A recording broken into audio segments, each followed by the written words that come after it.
Okay, the purpose of this video is to have a multi-block force example without pulleys. All right, and let me hit a pause button here. Where is it? There we go. All right, and if you've been watching these videos, hopefully you can do this one without me, but we're going to assume that friction is negligible. Again, we could do that if we put little wheels on here. And now I want you to think what forces are going to act on these two blocks. I want you to draw an FBD for the 1-2 system, an FBD for 1 by itself, and an FBD for 2 by itself. And then I want you to write the force equations in the X and Y direction for all of these. And in this case, we are told they're pushed horizontally. So we're going to have somebody pushing on these things. Let me get a colored marker here just for fun. Somebody's going to push on this with some applied force magnitude F. So I want you to think what would happen if you applied some force here, constant force, what should happen to these FBDs? Go ahead, pause the video, do your work, and then unpause to watch my results. Okay, and I'll probably start with 1, then 2, then 3. Force equations as well. Here I go. So on object 1, well, I see that force is there. And I'm not going to worry about drawing these arrows to scale. I'm going to draw all the arrows the same size just so I can get this problem done. There's going to be a normal force upwards from the floor. I'm going to call that normal force.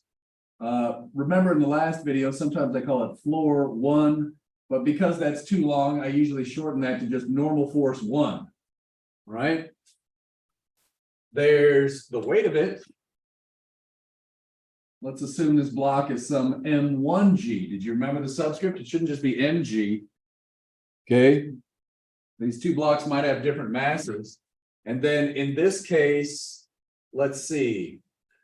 1 is pushing on 2 to the right. Therefore, 2 pushes on 1 to the left. This is a normal force between objects 1 and 2. Now, some of you might have written N21. That's fine. If you recall, when I look at the other one, that's the action-reaction pair that we talked about. The size of this is the same. The direction is opposite. The normal force that 2 exerts to the left on 1 is equal and opposite to the normal force that 1 exerts to the right on 2. Because this is not a vector, it's a magnitude and a direction, it's okay to say the magnitudes are the same, the direction is flipped. So the force vector, the normal force vectors, are the magnitude and the direction. They are flipped. Next. There's a normal force from the floor on 2, but we don't want to write that every time, so I'm going to call that normal force 2.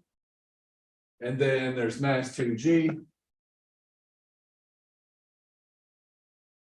And let's see, I guess I should think about this. If you push on these and friction is negligible, these blocks should not stay at rest, they should accelerate. So this wasn't specifically stated in the problem, and I was hoping you'd have to think about that. Look, if there's no friction, we know that these things must accelerate if you push on them. So you're supposed to realize, oh, there should be acceleration on each of these FBDs. That's something hopefully you would figure out. And just because I've got these limited board space, I'm going to draw one coordinate system. These two objects, I expect to accelerate with the same rate. So you might be saying, do you need acceleration 1 and acceleration 2? Well, no, if I push on these, they're going to move together as a single object. That's why it's okay to have a single acceleration here. Finally, let's do the system FBD.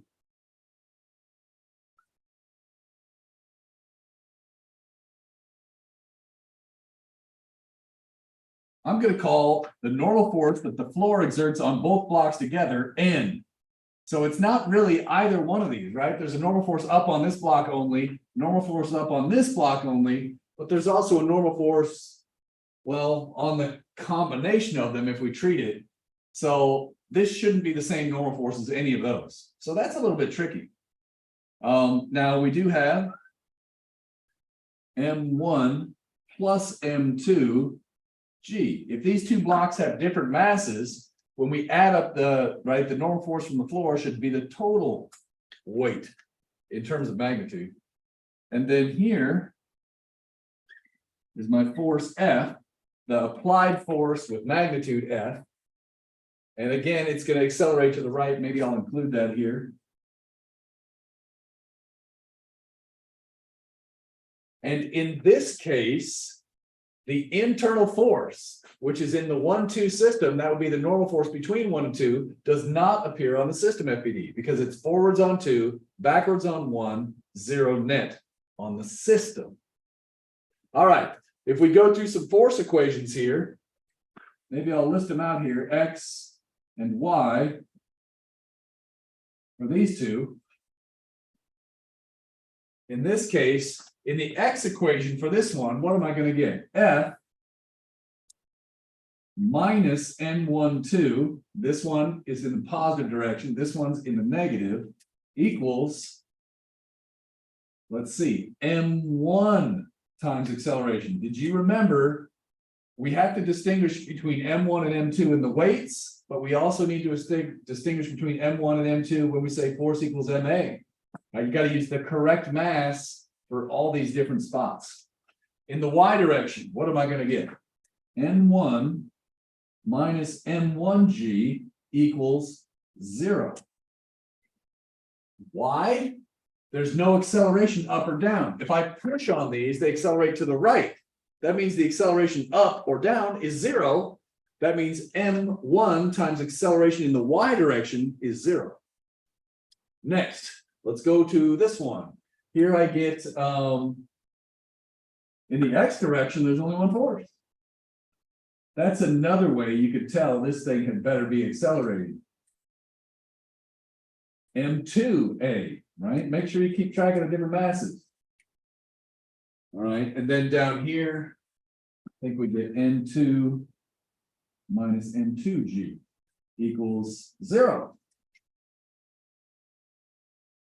Be careful, just because N equals mg in these two cases, right? If the forces are angled, we've seen this already. If the forces are angled, if there's a string or something, you might not get N equals mg. So just be careful. All right.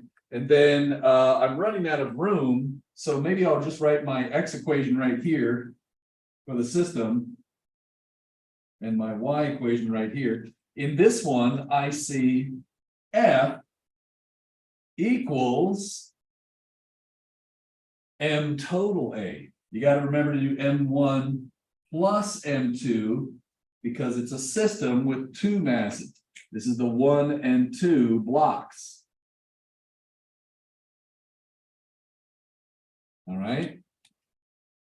And then in this case, I see that N, which is the total normal force from the floor, is equal to M1 plus M2 G.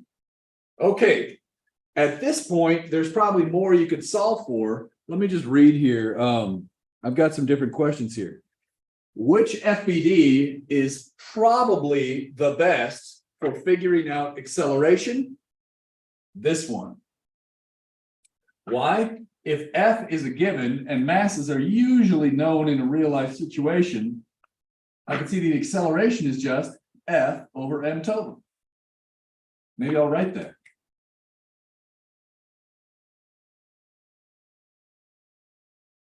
In this particular problem, that's fine. M total, or how about I just say M1 plus M2? That way we don't have to wonder what that is. All right, that's fine. What's another question I asked here? Which is the best for finding the normal force between the blocks? Well, clearly not this one. If I try to use this one, the normal force between the blocks doesn't appear.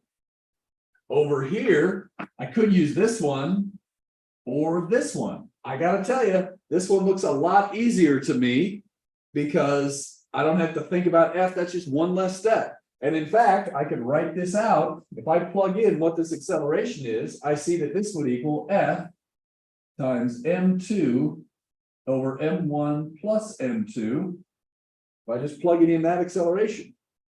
So notice this, the system FBD wasn't worthless for that step. It was great for finding the acceleration, which we could then use to find another piece of information.